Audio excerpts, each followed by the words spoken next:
যুক্তরাষ্ট্র ও ইরানের মধ্যে একটি যুদ্ধ শুরু হলে কি ঘটতে পারে তা কেবল উদ্বেগের বিষয় নয়, বরং বিশ্ব রাজনীতির অন্যতম ভয়াবহ বিপর্যয়ের সম্ভাবনা। সম্প্রতি ইসরায়েল ইরানের পারমাণবিক স্থাপনাগুলোতে আকস্মিক হামলা চালিয়েছে। ইসরায়েলের প্রধানমন্ত্রী বেনিয়ামিন নেতানিয়াহু দাবি করেছেন, ইরানের পারমাণবিক হুমকি সম্পূর্ণ বন্ধ করতেই এই হামলা চালানো হয়েছে। কিন্তু বাস্তবতা বলছে ভিন্ন কথা।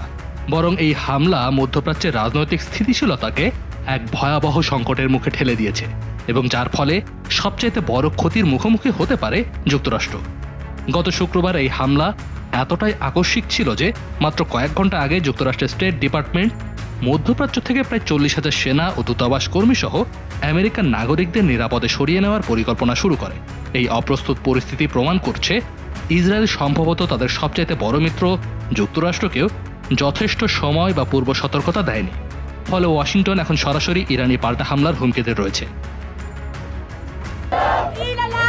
যুক্তরাষ্ট্র ইরান সম্পর্কের উত্তেজনা অবশ্য নতুন নয়। 1979 সালে ইসলামী বিপ্লবের পর থেকে দুই দেশের সম্পর্ক অবনতি হতে থাকে। এরপর থেকেই অর্থনৈতিক অবরোধ আর সামরিক হুমকি ছিল নিত্যদিনের ঘটনা। তবে বর্তমানে এই উত্তেজনা যে পর্যায়ে পৌঁছেছে তা অনেক বিশেষজ্ঞের মতে গত কয়েক দশকের মধ্যে সবচাইতে খারাপ।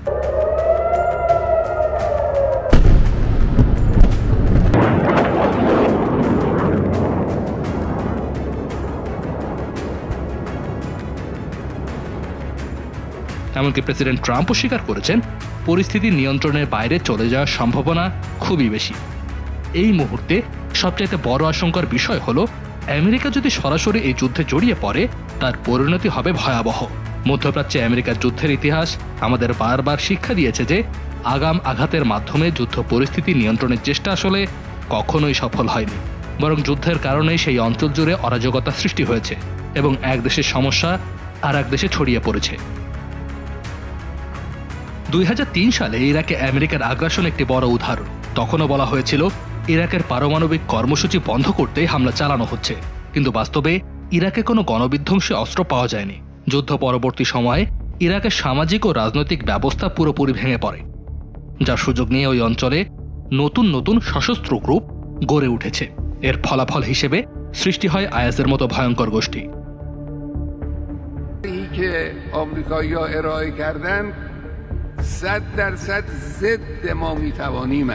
এই মুহূর্তে ইরান হচ্ছে মধ্যপ্রাচ্যের অন্যতম শক্তিশালী প্রতিরক্ষা ব্যবস্থার অধিকারী একটি দেশ।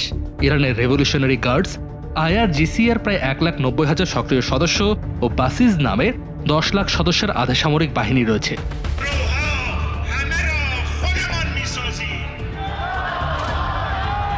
তাছাড়া ইরানের ভূখণ্ড পাহাড়ি ও দুর্গম। এই ধরনের ভূখণ্ডে শুধু বিমান হামলার মাধ্যমে সাফল্য পাওয়া প্রায় অসম্ভব। ইয়েমেনে হুতি বিদ্রোহীদের বিরুদ্ধে $7 বিলিয়ন বিমান হামলা চালিয়ে যুক্তরাষ্ট্র সফলতা পায়নি, অথচ ইরান হুতিদের চাইতে বহু গুণে বেশি সামরিক শক্তিশালী। ইসরায়েল ও ইরানের মধ্যকার এই সংঘাত নতুন নয়, কিন্তু এবার পরিস্থিতি এতটাই গুরুতর যে মার্কিন প্রেসিডেন্ট ডোনাল্ড ট্রাম্পও প্রকাশ্যে ইসরায়েলি হামলার সম্ভাবনার কথা স্বীকার করতে বাধ্য হয়েছে। তবে আমেরিকাকে যথেষ্ট সময় না দিয়েই ইসরায়েল এই হামলা চালিয়েছে। ইসরায়েলের প্রধানমন্ত্রী নেতানিয়াহুর এই ঝুঁকিপূর্ণ সিদ্ধান্ত কেবল ইরানের পারমাণবিক কর্মসূচি ধ্বংস করতে পারেনি, বরং এটিকে আরও বেগবান করেছে।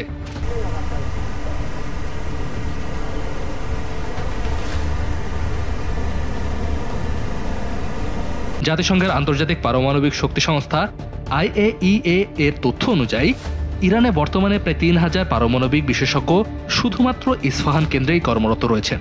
এছাড়াও দেশটির বিভিন্ন অঞ্চলে আরও কয়েক হাজার গবেষক পারমাণবিক উন্নয়নে সরাসরি সম্পৃক্ত। ফলে হামলার মাধ্যমে এই কর্মসূচি পুরোপুরি বন্ধ করা অসম্ভব। বিশেষজ্ঞদের আশঙ্কা, এই যুদ্ধ মধ্যপ্রাচ্যে অস্ত্রের প্রতিযোগিতা ব্যাপকভাবে বাড়িয়ে দেবে। সৌদি আরব, তুরস্ক, মিশর, সংযুক্ত আরব আমিরাত সহ আরও অন্যান্য দেশও পারমাণবিক অস্ত্রের দিকে ঝুঁকতে পারে। ফলে পুরো অঞ্চল জুড়ে সৃষ্টি হতে পারে ভয়াবহ নিরাপত্তা সংকট। এছাড়া যুদ্ধে যুক্তরাষ্ট্রের সম্ভাব্য অর্থনৈতিক ক্ষতি নিয়েও রয়েছে আশঙ্কা। ব্রাউন ইউনিভার্সিটির এক গবেষণায় দেখা গিয়েছে, গত 2 দশকে আমেরিকার ওয়ার অন টেরর প্রকল্পে খরচ হয়েছে $8 ট্রিলিয়ন বেশি। ইরানের বিরুদ্ধে যুদ্ধ হলে এই ক্ষতির পরিমাণ আরও বহুগুণ বাড়তে পারে। ওদিকে ইসরায়েলের এই আকস্মিক হামলার পেছনে কেবল ইরানের পারমাণবিক কার্যক্রম ধ্বংস করার অভিপ্রায় ছিল না, বরং একটি সুপরিকল্পিত রাজনৈতিক উদ্দেশ্যও লুকিয়ে ছিল। ইরানের বর্তমান শাসন ব্যবস্থায় আমূল পরিবর্তন আনা।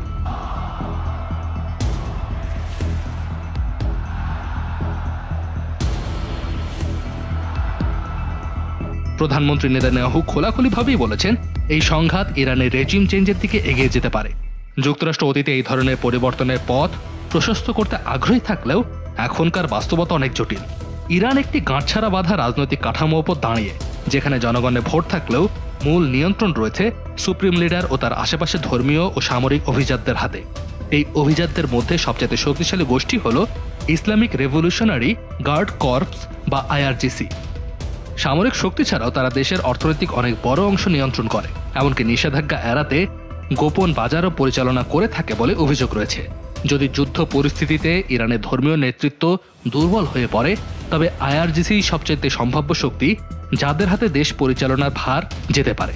কিন্তু এই গোষ্ঠী পশ্চিমা বিরোধী এবং ইসরায়েল বিরোধিতায় আরও আগ্রাসী। কাজে নেতৃত্ব পরিবর্তনের পর ইরান থেকে যুক্তরাষ্ট্র বা ইসরায়েলের সঙ্গে বন্ধুত্বপূর্ণ সম্পর্ক প্রতিষ্ঠিত হবে এমনটা কল্পনা করাও অবাস্তব। বরং নতুন করে একটি আরও অস্থির, যুদ্ধ করতে মুখিয়ে থাকা ও আত্মনির্ভরশীল ইরান আবির্ভূত হতে পারে, যা ইসরায়েল ও আমেরিকার আরও বড় মাথাব্যথা হয়ে দাঁড়াতে পারে। বিশ্ব সম্প্রদায়ও এই যুদ্ধের বিপক্ষে। ইউরোপীয় ইউনিয়ন, রাশিয়া, চীন সহ বিশ্বের বহু দেশ যুদ্ধ এড়িয়ে সংলাপের মাধ্যমে সংকট সমাধানের আহ্বান জানিয়েছে। ফ্রান্সের প্রেসিডেন্ট ইমানুয়েল মাক্রো বলেছেন, বল প্রয়োগ করে ইরানের সরকার পরিবর্তনের চেষ্টা হবে কৌশলগত ভুল। জাতিসংঘের মহাসচিব আন্তোনিও গুতেরেস বলেছেন, নতুন একটি যুদ্ধ পুরো মধ্যপ্রাচ্যকে ভয়াবহ মানবিক সংকটে ঠেলে দিতে পারে।